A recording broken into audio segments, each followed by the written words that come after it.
Welcome to Directionally Correct, a People Analytics podcast with Cole and Scott. Today's guest, Doug Shagam, head of People Data and Insights at Johnson & Johnson. Thanks to our sponsors, Orgnostic.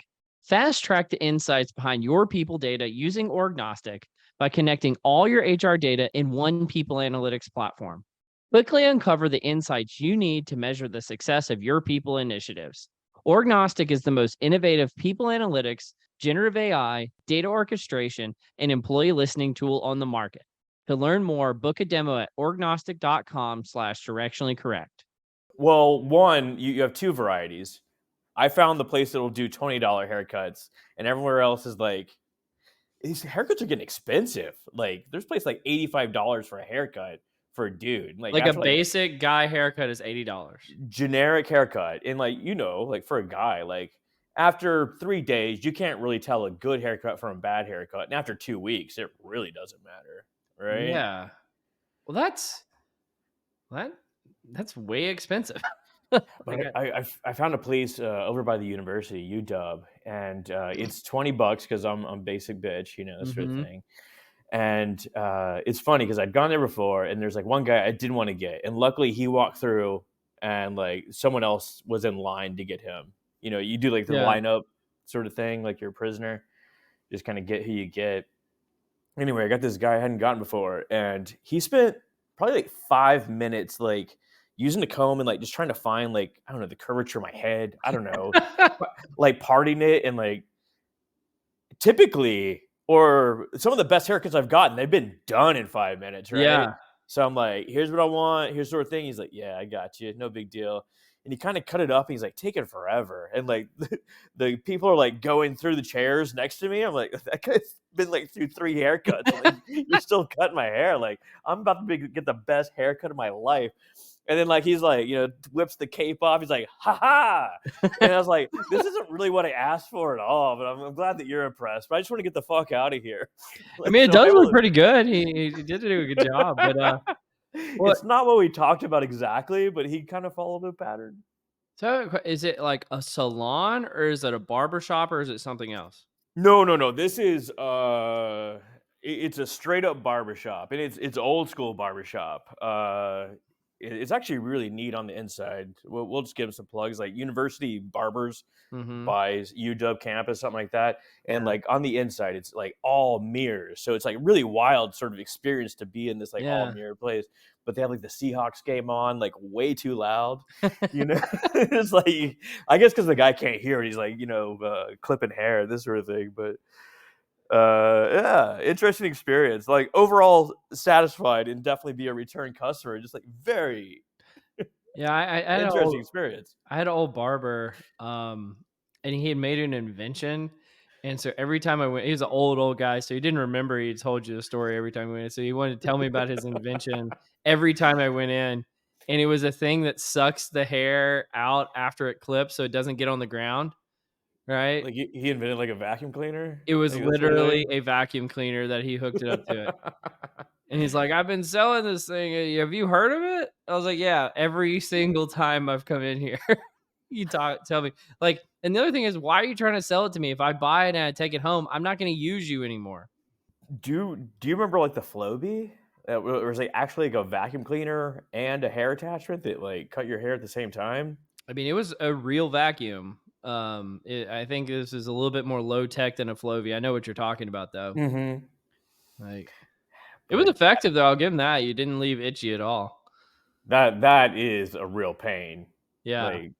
Like double entendre there. I mean, like it is a real pain to like walk around like, God damn. Yeah, it's like, especially the back of the neck, and it gets down the back of your shirt, and you're like, you itch the rest of the day. It's like, this is terrible. Or if you're like me, you go home and like lay down in your bed. Now you just like you get itchy all night. Yeah. Oh man, that's the worst.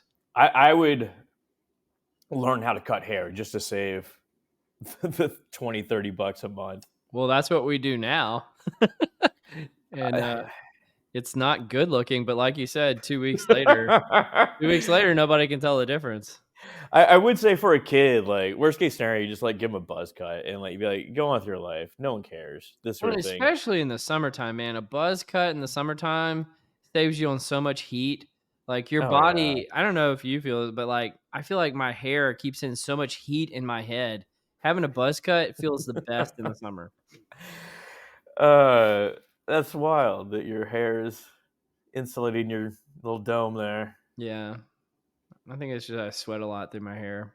I don't know. I appreciate a good buzz cut. Like I don't know if I actually look good in it, but man, it feels right. Oh, when you're a kid, it's like who cares, you know? Well, hell, I mean, like I had one during COVID. During You COVID, I did? had probably like the longest and shortest hair of my life, just because like I was like, I'm just go cut my hair. Like, remember the early stages Yeah. where nothing was open. Yeah, I So remember. I had a pair of clippers and like shit was out of control. So here we go in the bathroom, give yourself a haircut, leave like a little Yeah. You're not sure. higher strip than other areas, this sort of thing. Look insane. I feel like the buzz cut, you're either, in a desperation mode, you're a neo-Nazi, or you're about to kill yourself. Like one of those things is going on. Yeah, I mean, it's definitely a signal of problems. It's kinda like a Yeah. upside down flag in some respects, you know? It's like things are not going right in some Like, well. not sure what signals are being sent here. Oh, man. It's like someone with, like, aggressive, face piercings or something like that. You're like, "I don't know what going on in your life, but there's a lot going on here." Yeah, it's like you have an excessive need for holes. You just want some holes in your body. I will say that I went on a date with a girl that had, like, just came from a haircut. She had, like, hair all over her shoulders and shit. I was like, Mhm. This ain't gonna work well. This is bad." That's kinda nasty. It was so nasty. Nice Yeah. I person. was like, I mean, I'm pretty, like, flexible when it comes to, like, if somebody's got a good personality and we're vibing and all that, like, if we were on, like, a date, but you're literally, like, covered in hair. Yeah, it literally, Like, yeah. that's not a good thing. No. I think I'm gonna have to say no to this. Oh, man. Have you ever gotten, like, a high-end haircut when he's, like, $85 deals? No, I think so that's why I asked the salon question, Yeah, yeah. because I feel like a salon is like, "Oh, yeah, you gotta pay extra." A barbershop, if they're charging you more than $40, they need to change their name because 'cause they're not a barbershop anymore. I like barbershop culture. In Ruston, it felt like everywhere would have, like, a straight razor, and they'd finish you off with a straight razor. That's true. I mean, I guess that's not a thing everywhere. I have not seen that other places. Okay. What's up, Doug? How you doing, man? Good. How are you guys doing? Good. We got some good barbershop talk going on here. I was just thinking. I love a straight razor shave. Okay. It's one of like the best joys in life. I think. It Honest. doesn't feel it feels so decadent, right? Like, you're living right. When I used to years like early career, spend some time working in the Wall Street area. There used to be this place where you would go, and it wasn't just for men, but it certainly specialized in men. You had this huge like lounge chair. You'd get a straight razor shave, Oh, yeah. you'd get your hair cut, you'd get a manicure for like $40 or something like that. And I'd be like, dude, every 2 weeks I'm going. This is the best treatment ever. Is this like a mafia hangout? I mean, this sounds No, it was legit. Well, I shouldn't know. Maybe for an extra, I think, couple of bucks, they gave you a beer. Like it was a great hang. So Well, I was actually thinking about you earlier this week because I was watching the movie. Well, I'm not going to say the name of it. I want to guess. I think I know what your favorite movie is, and because you were how would you know a this? a drums player at Juilliard, and I was watching the movie Whiplash. Is that your favorite movie? it is, and there's a whole lot of it that's true. Is That is is very it a true. biography of your life? I have had more. Let's see, erasers, drumsticks, things thrown at me. I've had, oh yeah, I've had a conductor take off his shoes and start banging them together, literally, next to my ear to keep the beat going. Oh wow! Uh, Oh yeah, it's a real pleasure. Well, like I mean, I haven't seen this Whiplash movie. Like, what are we talking about? Like timpani drums or like? He ends up playing the drum set. Most people start out learning just one, usually the snare drum, and then they move to the bass drum, and then sometimes people will play the other percussive instruments like a xylophone, a timpani, or other things. And yeah, I could do it all, but I went to school for quite Yeah. a while to do some of that stuff. But yeah, Whiplash. And by the way, amazing song choices in Yeah. there. It was Some really of my good. It's good music. I mean, straight up. But like in the movie, Scott, so the the main character is like a drummer, and then there's this conductor guy who's just a complete like psychopath who's yeah, like teaching him how to like play the drums. And it's just a really good movie. You should check it out sometime. you Like, you you really should. It is phenomenal. It truly is a phenomenal movie. It won a whole bunch of awards, It right? did I when it don't. first came out. It was like I don't know if it won an Oscar or not, but it was like one of the best films that year. Yeah, I was gonna say. I mean, I'm not gonna pull up Wikipedia, but like I know it won a whole bunch of awards, and uh, like I don't know, it certainly re-sparked my like, oh, I remember this, and I lived this a long time, and it was Yeah. fun. I mean, sure, you got beaten up, but you also, that's how you, you know we had a good time, right? Like, yeah, like, come yeah. on, everybody pays attention to the drummer. That's how I got started, right? I mean, I watched a guy, and there are a bunch at the time of women who only had who were all watching him, and I'm like, dude, I can do that. Why not, right? I didn't See, know any better. I always felt like Well, the drummers were the crazy guys. Are you a crazy guy, Doug? I like to have fun. I definitely like to have fun. Let's just say that the reason I'm not Dr. Shagam is my BAC was a bit higher than my GPA. Ah, I was a drummer in a punk band, Doug, and like I never had a lesson, and it probably goes to show you like how good the Do skill you set need that was. in a punk band? Not really, but I loved it because like you kind of had like something to hide behind. Like you were up there, but you had like this like protective drum kit around you. In my case, like a four piece. Yeah. Yeah. Did you have, was it like special? Did you just have like a snare, a bass, a tom?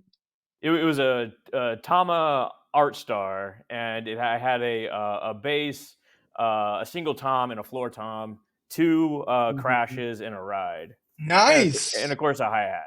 Well, yeah, of Uh, course. This is a question for me to know how hardcore you were, Scott. Did you have a double bass pedal? I bought a double bass pedal, but never figured out how to actually do it. I did Oh, never Okay. it's worked out the easy. It's easy. the actual Well, coordination never came to me. we'll have to have an offline lesson on how to use Let's do it. a double bass pedal, or sometimes they have the ones that I prefer, which is you still use the double bass pedal, but only have one bass drum. So you can get the benefit of having the double bass sound, and you can still keep your hats closed. I Or mean, I think that's what John Bonham had, right? Or actually, he had two. I guess it depends on which concert you're looking at. Yeah. exactly. But I will say the first intro to Good Times, Bad Times, first Led Zeppelin song, first album. Listen to like the first 30 seconds and just listen to the bass drums. You're like, oh my god, this guy's on a different planet. Oh, Different planet. completely. I was in the seventh grade, I think, maybe eighth. I don't know. I was a kid, 14, 15 years old. I got invited with a buddy of mine. He's like, "Hey, why don't we go to this Battle of the Beats competition?" And I'm like, "Sure, why don't we?" I have like a year of experience doing this, and everybody had to play the same song. I'd never heard of it before. A song called Rosanna by Toto. Rosanna, Yeah, Rosanna. exactly. Yeah. Well, little did I know that the drum part by Jeff Porcaro is one of the hardest beats to actually play. It's super. It's some people very incredibly complicated. It's not nearly as hard when you break it down. But I'd never heard of it before. I'm not a young guy, so you're looking at two dudes who were holding that yellow Walkman, one earbud in one ear, one earbud in the other Yeah, person's yeah, ear, and I won a Yamaha recording custom drum set Look at There you you. because go. Look at you. That's some high yeah, end stuff. it was fun. It was great. It was a great time. But Well, were you up in Boston this week? I don't know how they let me on campus. They must have. What They campus? just.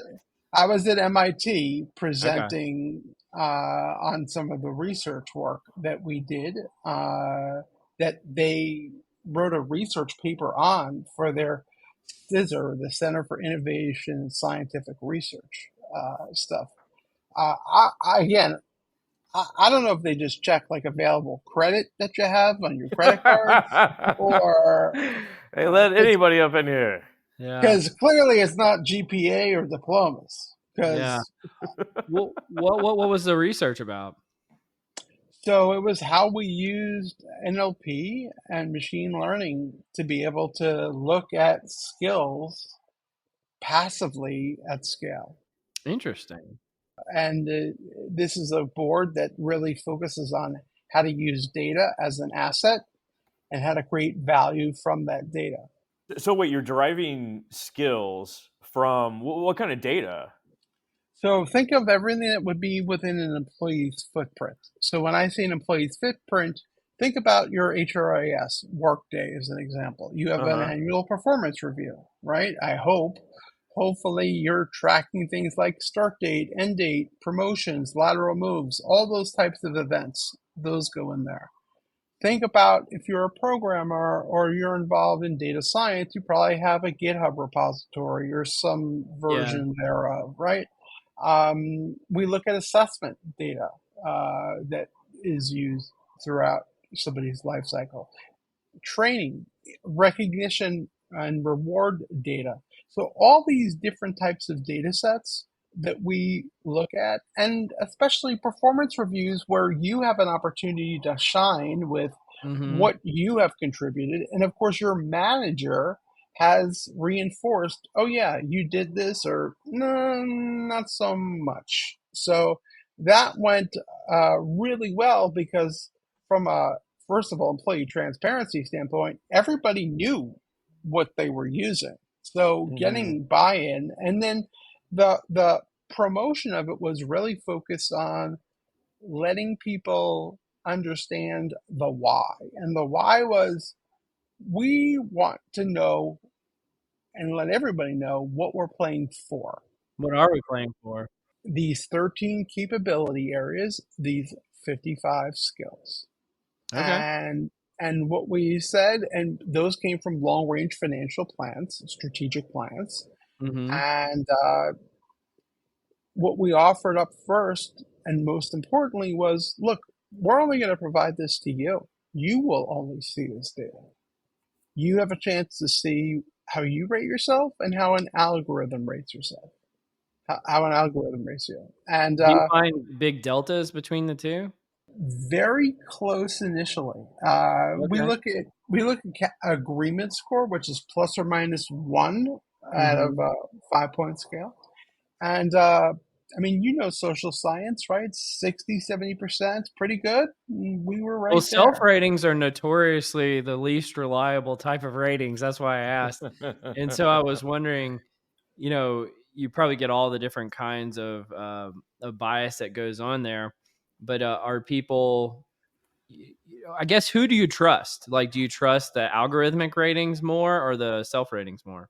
The algorithmic ratings is what we go for, and that's what we compare against. And we find the largest bias is actually with manager, or we found was with manager rating. And that was primarily because of, honestly, the fact that many managers don't necessarily have as much information about their employees or the Yeah. technical depth, per se, that some of their employees had. Yeah, I mean, they have limited exposure to what they're asking their employees to do as well. It's like kind of a one-way conversation in a lot of circumstances, right? So they have that sort of aspect. I mean, with that said, like, what kind of skills are most important to performing the job? Obviously, we have a million different jobs and a million different contexts, this sort of thing. But are there some like core skills that you're finding in the data that are most predictive of future success? It's typing, isn't it? It's definitely typing. I'd be lying if I said it wasn't typing. Typing is Typing huge. skills, Typing, you have to be Cursive. able to successfully. keeping a beat. You, you have to be able to navigate Teams, Slack, and text messaging all at the same time. That Oh We is my all know god. multitasking isn't real, though. Oh god. Yeah. It's not? I had no idea. I Okay. had no idea. Wow, Yeah. that's interesting. Yeah. We also found that you know fun things. Is that a real skill? Like being able to manage all these different communication mediums? No, no. Okay, okay, good. My I world was, makes sense I was, again. I was riffing off of typing. So, but that is important. No question about it. I feel inundated by all these different sources, and people are like, "Well, that Slack you." I was like, I haven't checked into Slack in like 2 days. Like, well, like I emailed you. Like, oh god, damn! Now I gotta look at that. Yeah, I often feel like, oh, sent you. People will, oh, I sent you a Teams message.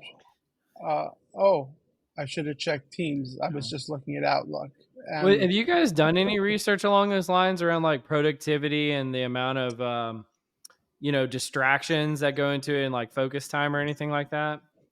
so we're just starting out on that journey. In fact, Really? we deployed we deployed Viva Insights both at the individual and manager, which provides aggregate views. And besides knowing how much time I spend during Teams meetings, not necessarily doing work just focused on that meeting, but doing other things, despite the fact that, of course, I would never multitask during a meeting. Of course. What we're starting to see is some anecdotal evidence, but we need more. We need to be able to explore. We need to be able to see, and obviously, patterns are what matters.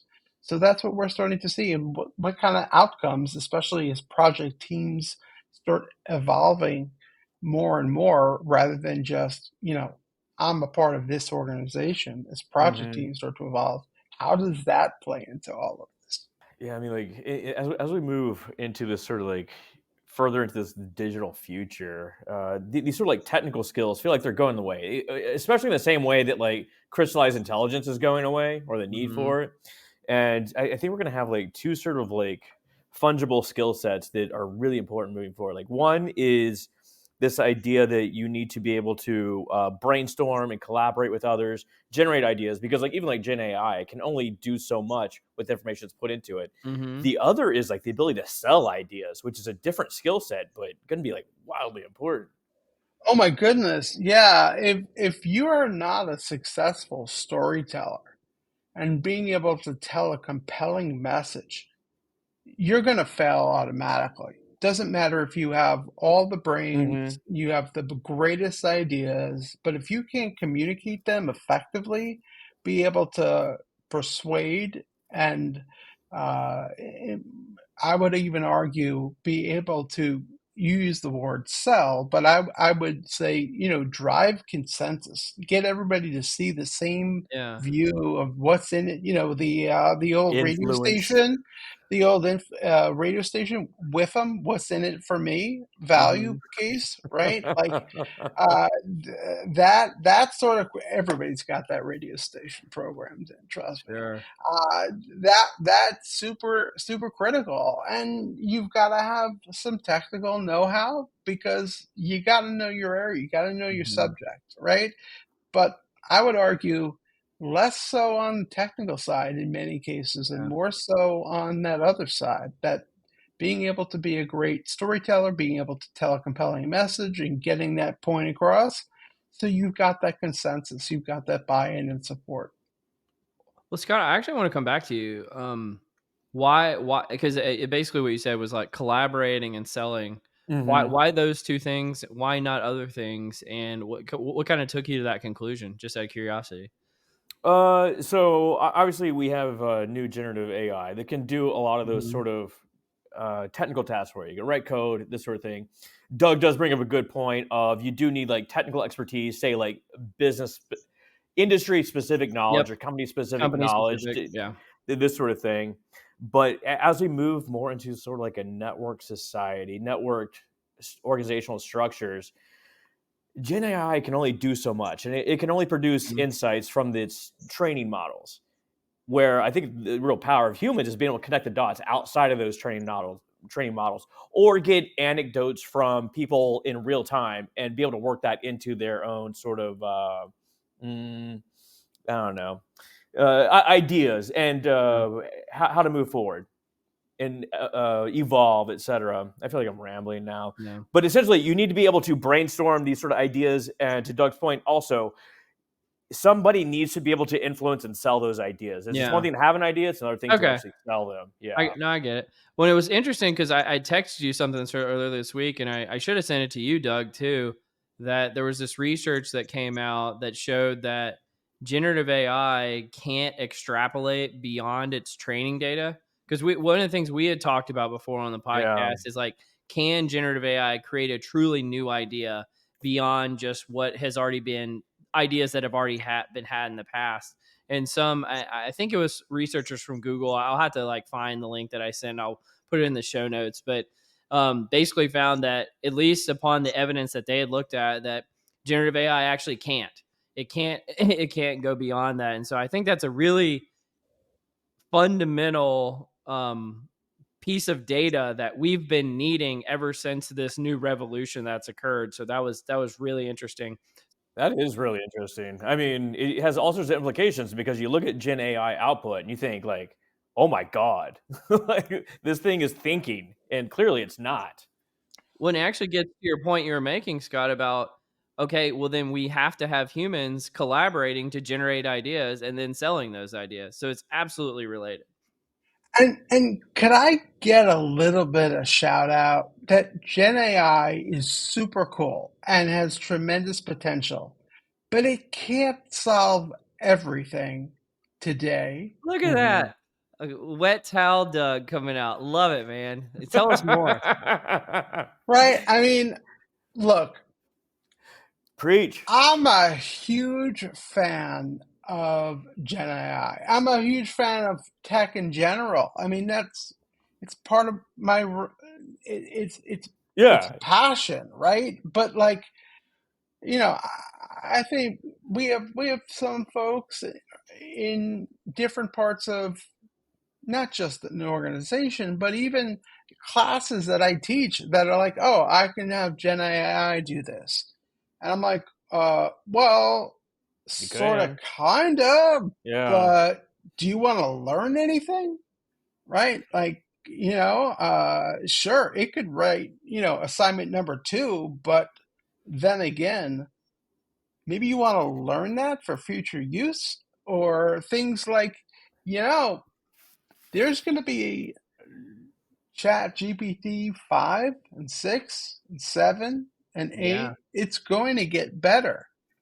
It's going to constantly improve. And yeah, it's good, but it's always based on what both of you already mentioned, right? What it has learned fundamentally, right? And sort of like Wikipedia in some cases, right? The sources are always as good as they are. We hope they were to be very, very good sources. It can produce some outstanding results, but it can't necessarily solve world hunger. It can't Mhm. necessarily do some things that people have imaginative ideas upon just yet.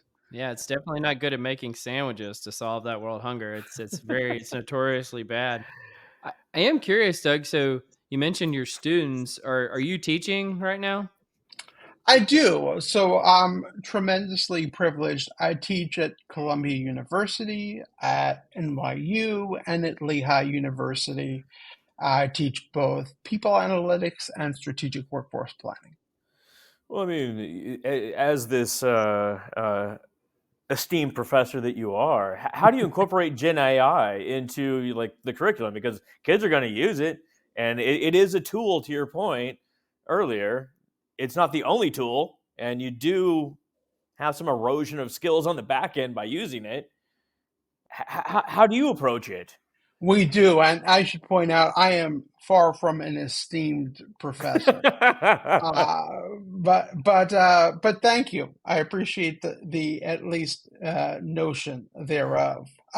So it's a pretty simple approach right now. Candidly, it's one of we ask that students, if they use generative AI, that they source that and they note it. And we also make sure that during courses, during classes, during exercises, that there is no chat GPT. We'll have a breakout for 20 minutes and Yeah, we'll have students actually practice things like, oh, chi-square, where here's the problem, right? Here's the data, here's the formula. Now we'll give you the formula in Excel. We're not going to make you use R. We'll make it simple for you, right? But you can't just throw that into ChatGPT with the right prompts and get the answer. I got a question related to this. Hold on. When's the last time either of you guys used a chi-square out in the wild? within the year. Real okay. I'll be Yeah, honest with you. I'm making a confession here. Never used one in the wild. Not that's even once. fair. That's fair. It's a very specialized sort of analysis, um, specifically related to survival curves. I had Yeah. to break one out for survival curves. Well, yeah, I guess like in like SEM models, you have like a chi-square as an output. I just meant like a literally there's 4 boxes and you did a chi-square to see if there was differences between the 4 boxes. I've never been like, how many different mild sauces did I get from Taco Bell versus hot sauces? Yeah, You know? that's Versus a good Diablo. one. Yeah, that's a good one.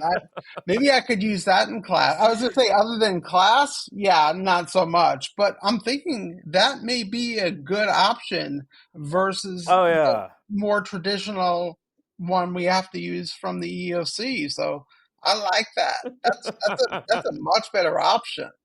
Plus, I'm sure students are passing that one around anyway. So. Look for a bunch of Columbia students coming out and understand how to apply the chi-square to Taco Bell sauces in the near future, everyone. It's coming. Get Well, ready. I had this strange experience the other day because I got invited to be a guest speaker at Columbia's course, and Doug wasn't Really? the professor, and then like I'm looking around in the Zoom, and it's like, Doug, what are you doing here, man? I thought he was one of the students, and it's like, oh no, I'm just in here like because I help out with the Columbia program. I was like, oh okay, I was like, that's amazing. Yeah, I was an associate in that course, so a different lecturer was Yeah. presenting. Well, I let's give do her a shout out, Michael Moon, Michael another Moon, prominent yeah, people analytics person who I've interviewed in the past. She's amazing, love her, she's awesome. she's fantastic. She's great. Think super highly of Michael, and like you said, Cole, she's very well known, very well liked in the fields as well. No question about it. But yeah, that's when we use it, right? I mean, that's what it was. But it was pretty funny. Cole's like, Doug, Like, what are you doing here? are you auditing this class? Like, Yeah.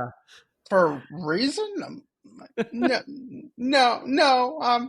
I'm here to answer questions and help students who have trouble figuring out some like basic concepts. Yeah. And they call this at Columbia. They some students consider this the organic chemistry of their master's degree in human Really? capital management. I can't make that up. Can't Okay. make that up. It's not. I've taken organic chemistry. It's not. Actually, I've taken it twice. It's not. Well, I mean, like you're invited to these universities to talk and MIT, et cetera. Like, how do you keep up with things? I mean, there's so much to keep up with. Yeah, seriously. It's about the relation. It goes back to those relationships, right? It goes back to being able to chat with great leaders, to chat with friends, to be able Yeah. to it's more than just a LinkedIn post that will get you knowledge, because of course you can go there. The conferences are okay, right? But it's more about the hallway conversations, keeping up with things. It's that stuff that always excites me, intrigues me, and I love getting the random, message of, "Hey, why don't we connect for 30 minutes?" Those are my favorites. I think this is Cole's superpower. Absolutely. Like he meets with so many people and just gets exposed to so much people analytics knowledge. It's wildly impressive. Yeah, people assume that like I have like secret wisdom and knowledge. I was like, nah, man. I just hear people complain all the time. What? Wait! You don't have all this super secret knowledge? I mean, yes, I do. That's why I'm here. Oh, Yeah. little Freudian slip there for a second. I apologize. Well, speaking of like secret knowledge, it's actually how we kind of kicked this whole thing off, Doug, is you had made a post on LinkedIn about quality of hire a while back, and then we got into this whole like circle talking about it. Do you want to talk about quality of hire at all? Yeah, sure. So I did a little bit of planning before this. 10 months ago, you know, we were at a point of inflection, right? Everybody's focused on in the past on what? They're focused on retention. Oh my goodness, right? The Hmm. the the great retention, the well, you can fill in the blank. There's so many variations on that theme. But what we realized was, well, that's in the past. What's coming next, right? Ooh, And yeah. you've probably heard, right, an expression. It's mostly attributed to um, to someone who to Warren Buffett, who actually didn't say this. It was actually somebody else who told Warren this about hogs get slaughtered if they're not paying attention to what if they get too greedy. Pigs get fed, hogs get slaughtered. Exactly, right? And that's in investments. But what we Yeah. realized was, you know, there's going to be a time when we really need to double down on talent and Hmm. how we think about talent acquisition as an organization. Now, I don't know about any of you guys, but I have never had like a seamless, perfect, amazing talent acquisition journey. Have you? I What, mean, what, we've what do you what talked do you about mean it a by that? bunch. Like, they're not. It's not fun to go through talent acquisition, generally speaking. I mean, from how you get sourced to the Oh, interview oh. process, through assessments, through, you know, different types of, obviously, the interviews, through the eventual clear to hire, here's your start date. And oh, by the way, on your starting date, your manager's there, your laptop's there, everything's there. You have like a welcome to fill in the blank company Hmm. lined up. Maybe you have a buddy, all that kind of stuff. Have you ever had that before? It's rare, definitely. Yeah. Yeah, usually 'Cause- people are saying like, "Oh, bear with us. We're getting this figured out. Sorry, we'll your get experience is terrible, but we'll figure it out next time," kind of we'll thing. get you a laptop in 3 weeks. Yeah. I was going to say, right? Yeah. And has it ever happened in like less time than a couple of weeks at a minimum? From initial From approach, right? initial, Oh yeah. no, no, No, absolutely it's not. never fast. Yeah. So now I want you to think about a big I bureaucratic. feel like you're leading us somewhere, Doug. Where Yeah, are you yeah, leading we're us? going down the road. Yeah, so J&J is a storied company, right? 150 years plus in operation, and we realize like if we're going to be competitive, we've got to change things, right? We've got to break down policies. We've got to break down processes. We've got to break down ways of working, and you know what? We got to reevaluate tech. And we've got to take it from the lens of three areas. From a recruiter standpoint, we've got to take it from a candidate standpoint, and from a hiring manager standpoint. That's really what matters. And to overuse a already overused phrase, understand the moments that matter through journey mapping exercises and really start to focus critically there. And that's what a big shift has been for us. And, it started out, as Cole mentioned, 10 months ago by me asking a simple question on LinkedIn that, I thought wisdom of the crowds, right? I'd have brilliant people answering this question for me. Yeah, I even wrote a whole article about your question. He did, and I Yeah. still have that, by the way. Well, a link to it. How do you measure quality of hire? Yep.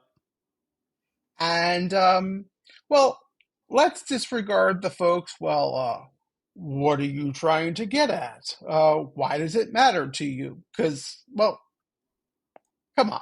We all know quality of hire really does matter, right? But understanding so much more than just some basic things like, well, do people stay? Do people Mm-hmm. get promoted more faster than others? Do people tend to become those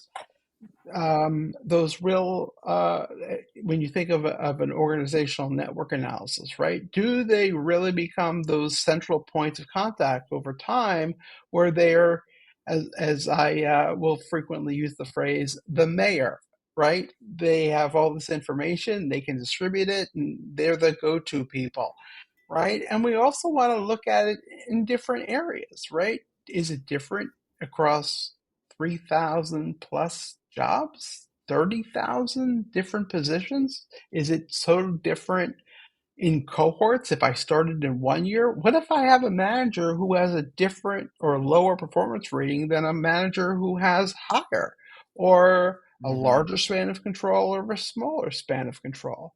So 67 comments later, Cole was great. He offered up his knowledge, his paper, and quality time with me, which hopefully Look at was Cole. well spent. And we got to a place where we were able to start using this. And it's still a work in progress. It's about an index, and it's using things that are cohort based, that include continuous feedback, that include things like basic new hire failure rate, and other factors like performance assessment and things like that, but also more continuous feedback.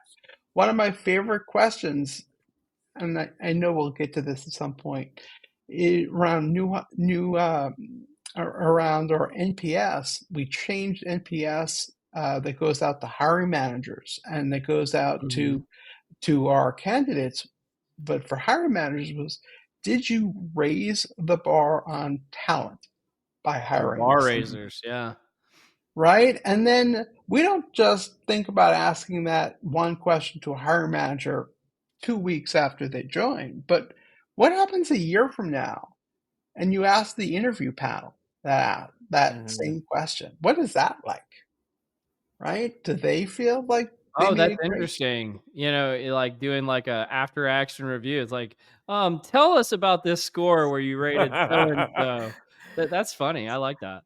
It's like Yeah, interviewing the coach after a football game. It's like, what were you thinking, you insane person? right. I mean, I can't break out the X's and O's and whiteboard, right? But that'd be kind of fun, right? Like that kind of stuff, because this is, I think Cole well said, right? That expected value, right, and the actual Mhm. value, right? And how do we get there? And there's so many different data points that you can use. And we're a big organization. Some people don't even have computers or have laptops to get data in.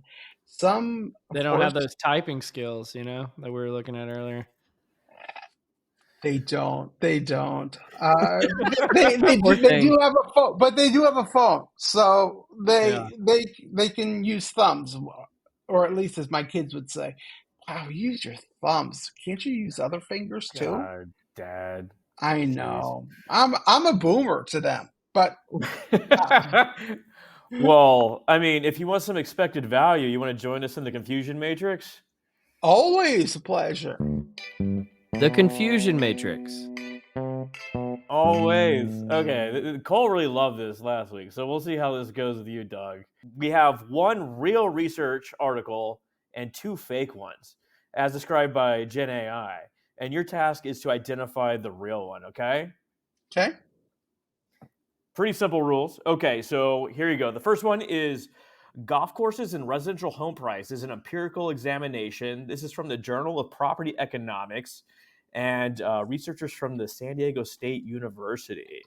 So, golf courses and residential home prices. Okay. Article 2 is the Green Conundrum, paradoxes in putting green design in neighborhood ecosystems. This is Journal of Recreational Ecology from Cornell, researchers at Cornell. And finally, 4, the impact on errant golf balls on suburban home integrity and insurance prices from the International Journal of Sports-Related Finance and Insurance. This is out of Cal, Berkeley. So we got golf courses and residential home prices. We got putting greens and their impact on neighborhood ecosystems, and errant golf balls and insurance policies.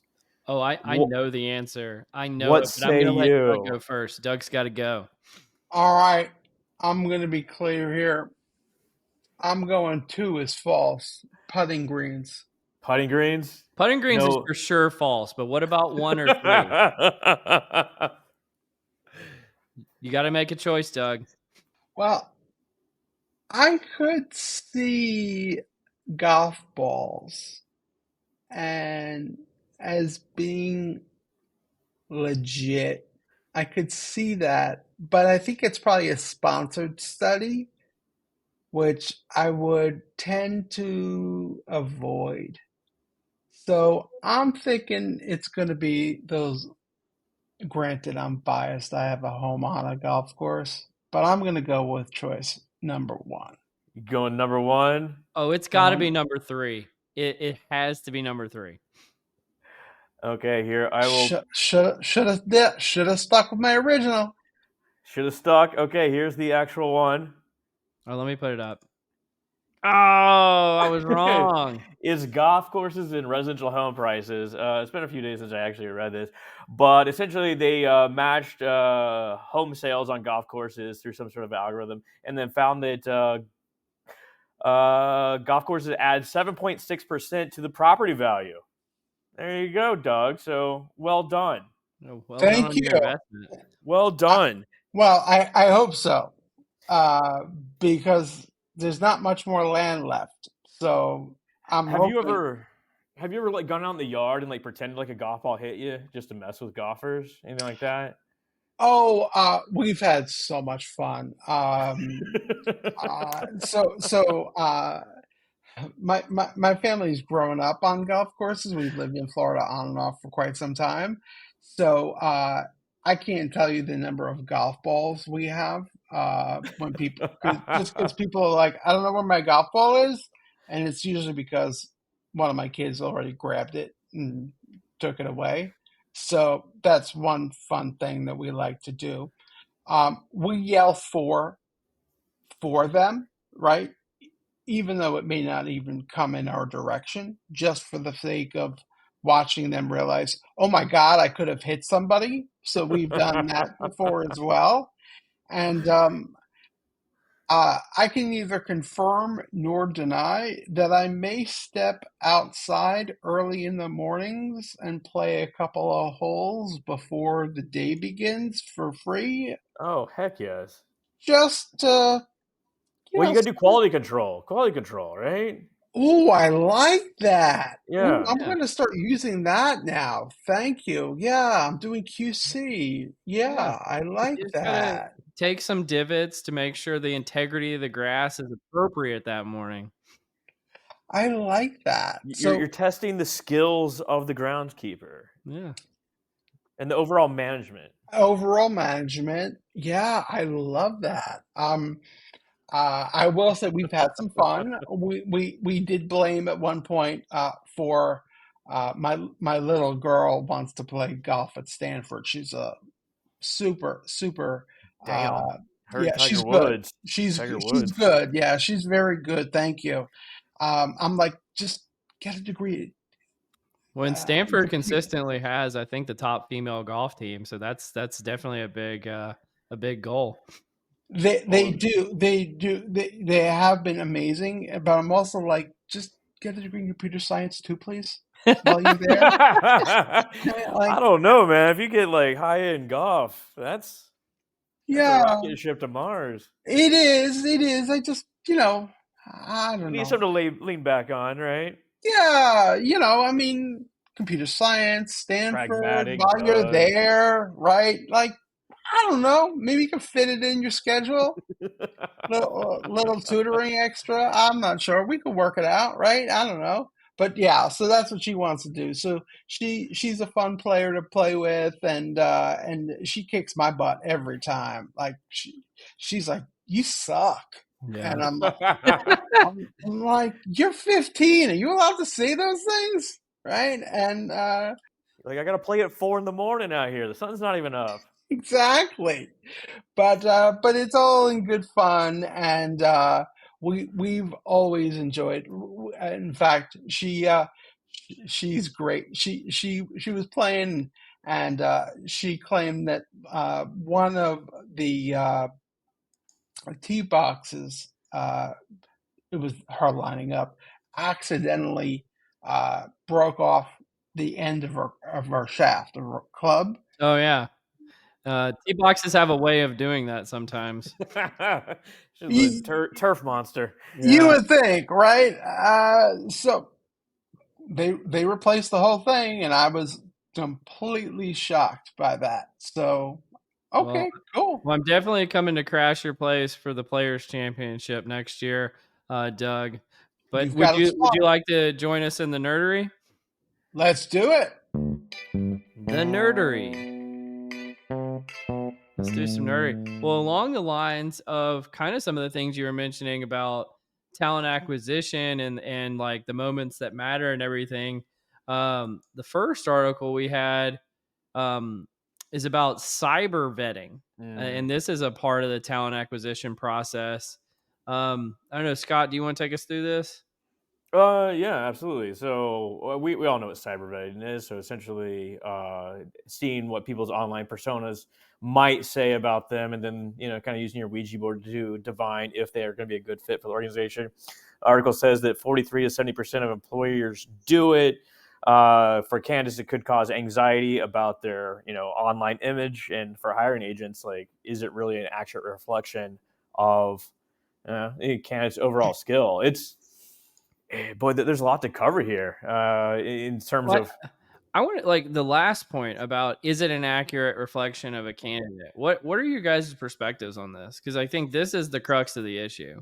So first, let me say that from a policy standpoint at J&J, this is not something that we would Yeah. Okay, allow or that's anything good to like that. know. Let me just start by saying that. But secondarily, my personal opinion to this is what you do online in your Facebook, Instagram, I don't even know them all, TikTok, fill in the blank, right? That's your life. And that, I mean, my mother has endorsed me for Python. I'm pretty sure she thinks right now that I'm working on the anti-venom at our Innovative Medicines, which is our old pharma group, right? She has no idea what Python is. Doug No, loves snakes. He loves yeah, right. snakes. That's what she thinks right now. Like, oh, wow. He loves snakes and he's working with venomous snakes. Should I be dangerous? Should I be worried? And first, they're not venomous. And second of all, it has nothing to do with that stuff, right? So, love my mom, but I have to sort of translate things. And what we put in our professional or is our personal lives I don't think should be vetted at all. I personally feel very strongly against that because people do all sorts of things and for different reasons, Yeah. and It's their It's choice. definitely it's a curated collection of things that you're putting out to the world, right? So if the question is like, are organizations getting an accurate representation through their own filter of that person? No, because it's not an accurate representation of that person to begin with. Exactly. Right. I mean, I think we all probably know people who only put the best versions of Oh yeah, themselves, right, on this stuff. Yeah. I take a selfie every Thursday, post Yeah, it. there you go. I only pick the best one though, right? Yeah, Instagrams like food porn, right? That's their entire collection is food porn, right? I'm not sure how that's going to help in other than if you're hiring a photographer, but like seriously, is that really needed? Then you get like sort of like the weird like mezzo level where like say a person doesn't have like an online presence. Is that a red flag to an organization? Like, no, now we don't need this person is just secretive. Well, what you really have to have is your name has to be like Joe Smith, and then that nobody's ever going to be able to find you online because there's so many Joe Smiths. Joe Smith, 4,397, right? Yeah. Yeah. Oh, yeah, that's me. Okay, sure. Yeah. Yeah. I mean, like overall, a bad idea. Is there some value to it for an organization? Like, say, someone has wild things out there. Yeah, maybe like risk mitigation. Yeah, that's probably a good point. If they have a manifesto, we probably don't need them. Yeah. Yeah, I mean, when you've got people who write, 2 paragraphs all about themselves, that I'm sure is largely based in generative AI or professional resume writing, like that may be something where you're like, seriously, is that truly needed? Because you've got 6 more scrolls to do to figure out what it is about you. So It is a bit like graphology in the sense like the beauty's in the eye of the beholder. But there are instances like you bring up Doug. Like if you had like a candidate and you took him to like a restaurant and like they were really rude to the staff or like they just like struggled with like a basic decision whether they want like sparkling or stilled water. They like kept everyone waiting. You might be like, I don't know if I can work with this person. Like this is a long time for to make this decision. Like what are you gonna do with an actual decision? I will say I'm not saying it's traveling. good science. It's not good science, but I'm saying. I will say traveling with colleagues is probably the best, what I found personally to be the best indicator of, wow, can I actually work with this person like Yeah. regularly? Because, are you able to just realize, you know what? We could be 5 minutes and stop at a Yeah. Starbucks. Do So, you check a bag? Do you use yeah, 4 wheels Oh or two yeah. wheels on your luggage? I know we've gone into this before, right, Scott. exactly, right? Like, did you upgrade using points or do you already have the status, right? Like these kinds of things are to me important, right? Are you going to prioritize, I love this. I love this. The airport is the great equalizer because it puts just enough cognitive load on you that uh, like your true personality has to come out. having come in from Boston last night, I was laughing. You had people lining up in row one, right? So this is the line one. Oh yeah, yeah, yeah, Everybody is yeah. in first class. It had to be 16 plus deep. And I'm like, for a free glass of water or Diet Coke, are you that excited to get on the airplane? They're going to find you a spot for your bag. Don't worry. Come on now. Seriously. Just relax. Take it easy. Have a seat. Listen to some music. Read a book. Oh wait, are you talking about people that should not be in the first class line, but like they're like you're boarding group 8. It's like there's no you have no reason to be clogging up this area. Oh, well, that's a special group too. That's a whole Yeah, other really. category. I mean the first class folks who still need to get on before, like they could be in row four, but they still need to be right up front to get on first. I'm gonna defend these people. I'm gonna defend these people All for right. one Ooh, for one for controversy. It has to do with the baggage that you brought up, because these like plebes that have to sit in like row 35 and beyond, they will put their bag in first class and take up all that space. Okay, yeah. And Well, that's the one sort of caveat there. only if you've got one of the hub. Fair, I appreciate that. But if you're at a hub where you've got, if you fly United, for example, I'm not endorsing United, but if you fly United Hmm. and three-quarters of the plane are 1K and global service members, I completely agree with you because then you'll have no space whatsoever. Yeah, But if you're not at a regional hub, you're probably going to be in good shape to you're get gonna your be bag fine. in. Yeah. And like a pro tip, if you're on the back of the plane, put your bag up front. It's so much easier getting off the plane. Oh my God, yeah. Is it?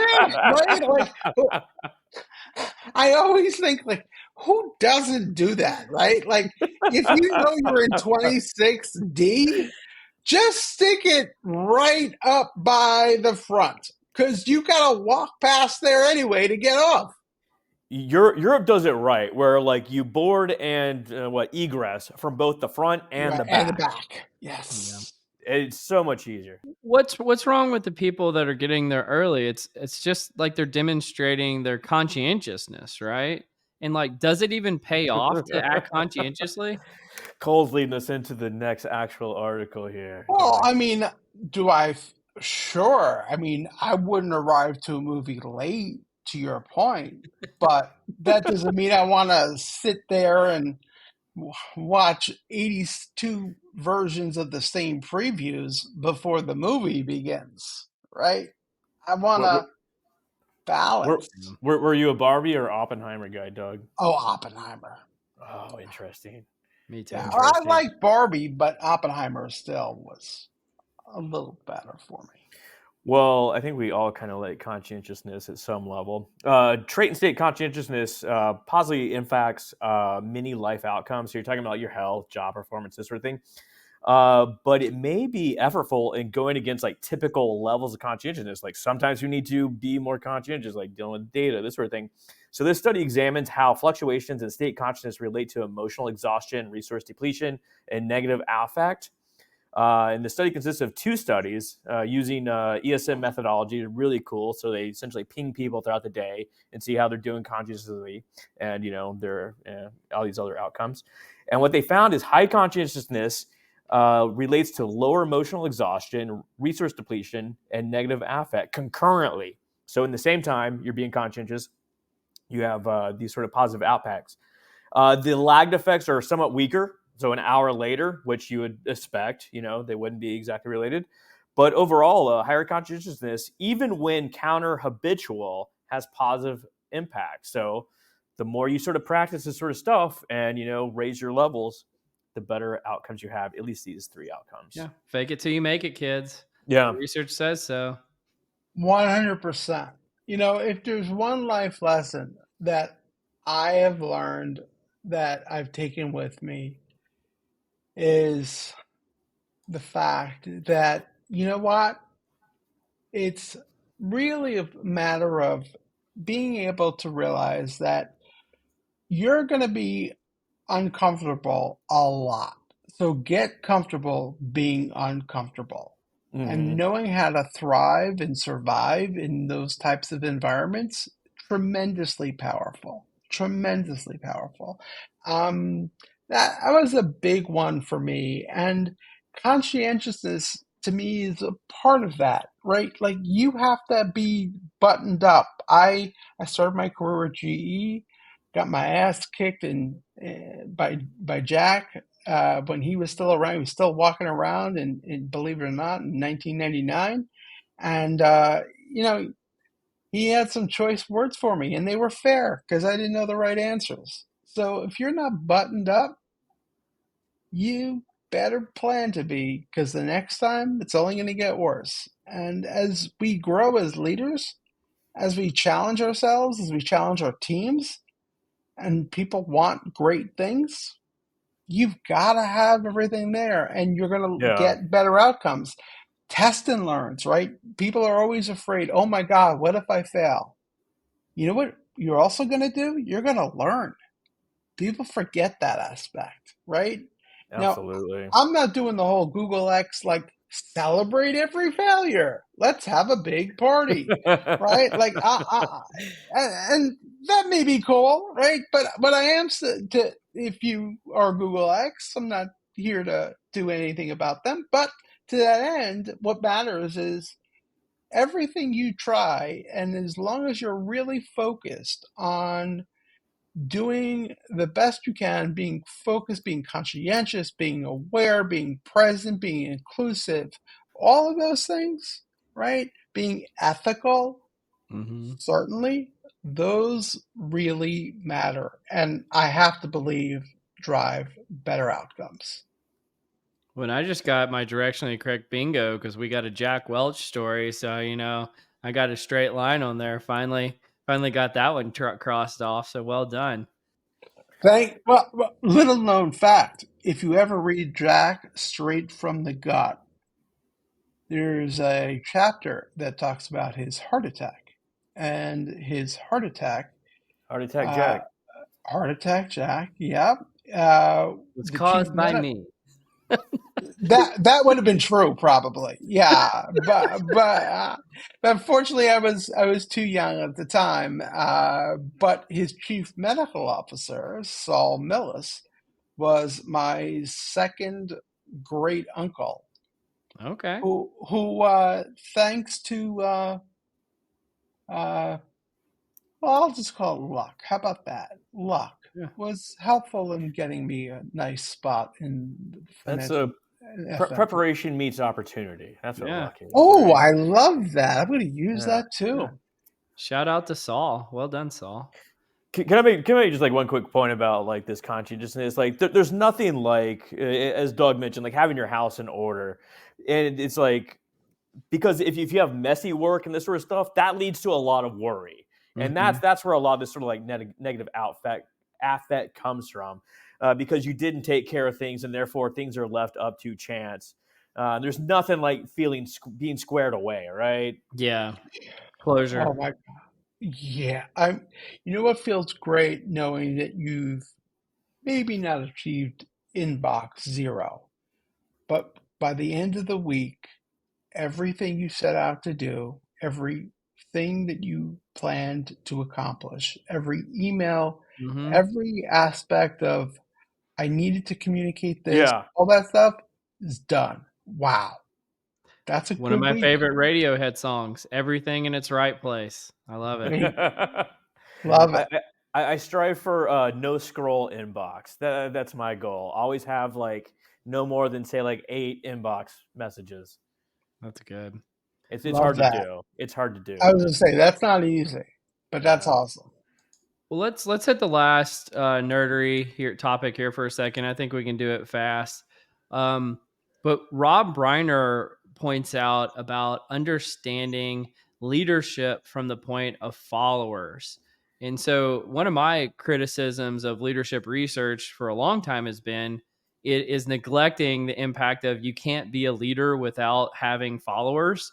And we don't really study followers very much. And so he actually points out some research from Singapore Management University about the first really systematic review of followership research. And basically, I mean, not to get into it too deeply, but that followership is important and that there's a lot of different relationships there to leadership. So I wanted to call out Rob for pointing out a really understudied and important point here. And these researchers from SMU. So I don't know. What do you guys think about, is followership important, and how have you seen this in your own personal lives? Is the question like, is followership a skill, or? No, I think it's more of like, how do you cultivate followership if you are a leader? Because definitionally, I don't think you can be a leader without having followers. You can't lead nobody. Yeah, you can't lead nobody. Otherwise, like, you're just a lone crazy person, right?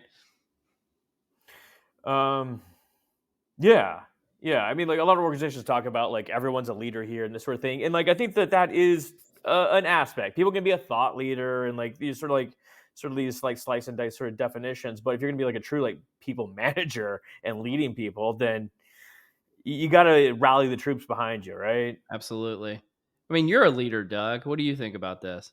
Yeah, so, I think it's about how you as a person are, and do you have traits that people are likely to see value in that create that followership mechanism, right? So, are you somebody who has a sense of, I have an idea, but I want to make sure people feel like they're part of that journey, right? Like, do you guys think this is something we should go after, right? I'm going to throw it out there. And you're not being super decisive by saying this is the only way we're doing it. This is not a dictatorship, right? But you want to establish a leadership presence, and you also want to create people who want to go along a journey with you because Yeah. you're thinking strategically. You're thinking about big, bold ideas. And you know what? If you don't take a couple of roof shots, let alone a moon shot, then are you really somebody who's going to want to be followed by others? You got to inspire for sure. Well, Scott, what are you thinking? Yeah, well, I mean, like Doug's right. This is not a cheerocracy, right? I mean, we need to have like some sort of like hands on the wheel and this sort of thing. But I also think like leadership is a skill, and like any skill, it needs to be practiced. Like Doug, you brought up some sort of things like Stodgill brought up, like 1945, like the natural born leader. And to a lot of people, just like drums, it comes natural to some people, but you still got to work at it. You still got to read. You still got to practice. You still got to do these sort of things to make yourself even better. I think we don't talk about that nearly enough. When I think like to your points, Doug, the thing that I react to is one of the things that leadership researchers really struggle with is that there's no one version of what it means, like those skills and traits that you need to build to be a good leader. And the reality is there's many different kinds of leaders for many different kinds of followers.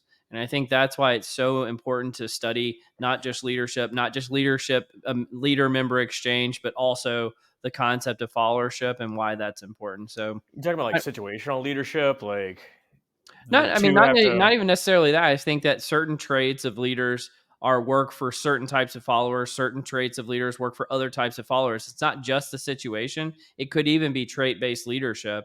Mm-hmm. It's just there's different types of traits that inspire different types of people. I mean, let's use the whiplash example earlier.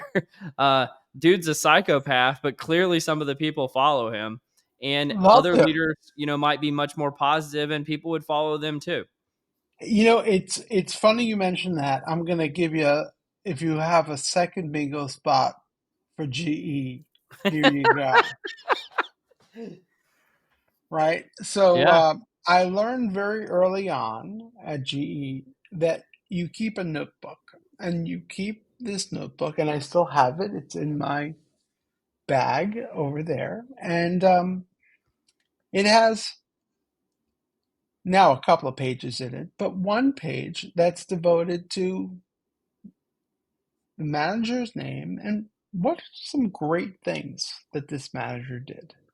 And Mm-hmm. then you have a different page that's about what are things you would never ever ever emulate, would never ever ever do from that same manager. Did you write all this in the airport with that person? Yeah, while you're traveling, I like it. That, you know what, while sitting next to them, Yes. Yes. that would have been awesome. Uh, Sorry to interrupt your story.